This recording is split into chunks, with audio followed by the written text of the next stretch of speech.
আমার নাম রফিকুল ইসলাম তালুকদার, বাড়ি টাঙ্গাইল সখীপুর। 1971 সালে মুক্তিযুদ্ধ করে আমরা দেশ স্বাধীন করেছিলাম। সেই আনন্দ আজকের আনন্দের মধ্যে অনেক পার্থক্য, কারণ তখন এত লোক ঢাকায় সমাবেশ হয় না, হওয়ার সুযোগ ছিল না। আজকের এই দিনে এই আওয়ামী ফ্যাসিস্ট সরকারের এই পরিবর্তনের কালে এই দেশ ছেড়ে চলে যাওয়ার কারণে দেশবাসী আনন্দিত এবং গর্বিত। আমরা আশা করি নতুন অন্তর্বর্তীকালীন সরকার এবং তাদের মাধ্যমে দেশে একটি সুন্দর পরিবেশ, গণতান্ত্রিক পরিবেশ সৃষ্টি হবে, যার মাধ্যমে এই দেশকে সুন্দর দেশ গড়ে উঠবে এবং ভারত বিরোধী আন্দোলন গড়ে উঠবে। রোর কাছে শেখ হাসিনা দেশ বিক্রি করে ফেলছিল। এই মহিলা কত ধরনের ট্রানজিট দিচ্ছে কোনো মাসুল ছাড়াই, তার ক্ষমতায় থাকতে হবে। আজকে আমরা উদ্ধার হয়েছে, জাতিটাকে উদ্ধার করছে ছাত্র সমাজ। এখানে রাজনৈতিক নেতৃবৃন্দের তেমন কোনো ভূমিকা আছে বলে আমি মনে করি না। 14টি যুদ্ধ করেছি। কাদের বাহিনীর সবচেয়ে বড় যুদ্ধ টাঙ্গাইল ঘাটালের দেওবরায় 52 ঘন্টা।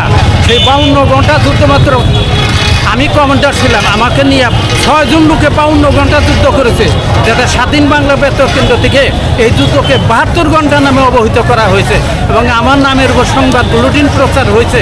তাছাড়াও 14টি যুদ্ধের কমান্ডার ছিলাম, কিন্তু কোনো রাষ্ট্রীয় খেতাব পাই নাই ওই লম্বা লোকটির কারণে, কাদের সিদ্দিকীর কারণে।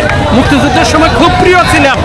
দেশ স্বাধীন হওয়ার পরে সেই সম্পর্ক আর আপনার সাথে কোনো যোগাযোগ রাখে নাই? যোগাযোগ আছে, মানে রাষ্ট্রীয় খেতাব পাই নাই। রাষ্ট্র মুক্তিযুদ্ধের মানে কি পান না আর কি না, সাধারণ মুক্তিযুদ্ধ খুবই দুঃখজনক এবং লজ্জাজনক ঘটনা। এটা যুদ্ধ চলাকালীন তার কথা ছিল, সে তো সেনাবাহিনীর লোক, আমরা তো ছাত্র ছিলাম তখন, বিএসসি ফাইনাল ইয়ারের ছাত্র।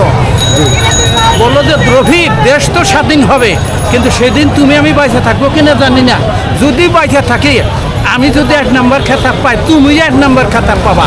অথচ 3টে খেতাব দেওয়া হয়েছে, বীর উত্তম, বীর বিক্রম, বীর কর্তৃক। একটাতেও আমি নাই। আমার মতো আরও বহু যোদ্ধা ছিল কাদের বাহিনীতে, তাদের কোনো স্থান নাই। আমি চাইনিজ এলএমজি চালাইতাম যুদ্ধের ময়দানে, আমার টাইটেল ছিল গ্রেট ফাইটার এবং চাইনিজ এলএমজি ম্যান। এখন আমরা রাস্তায় রাস্তায় ঘুরি। তবে জিয়াউর রহমানের সাথে আমার ভালো সম্পর্ক ছিল, পরিচয় ছিল। সখীপুর থানার রূপকার আমি, জিয়াউর রহমান নামে সখীপুর নিছি, সেই জন্য আমি সভাপতিত্ব করেন না লোক।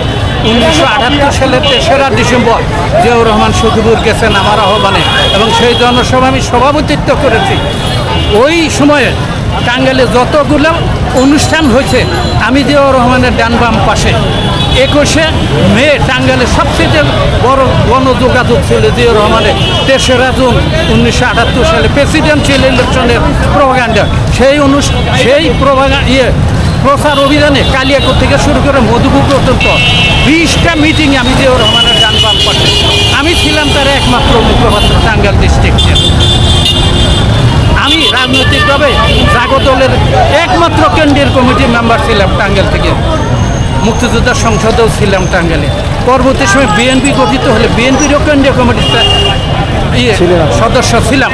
জিয়াউর রহমানের সাথে আমার নিবিড় সম্পর্ক ছিল। কিন্তু বর্তমান বিএনপির নেতৃত্বে যারা আছেন, তারা ছবি দেখে জিয়াউর রহমানের জিন্দাবাদ দেয়। কয়জন আছে জিয়াউর রহমানের সাথে সাক্ষাৎ করছে, কথাবার্তা বলার সুযোগ পাইছে না? বিএনপি অফিসে একটা পিয়ন আছে, আমরা চাকরি দিয়েছিলাম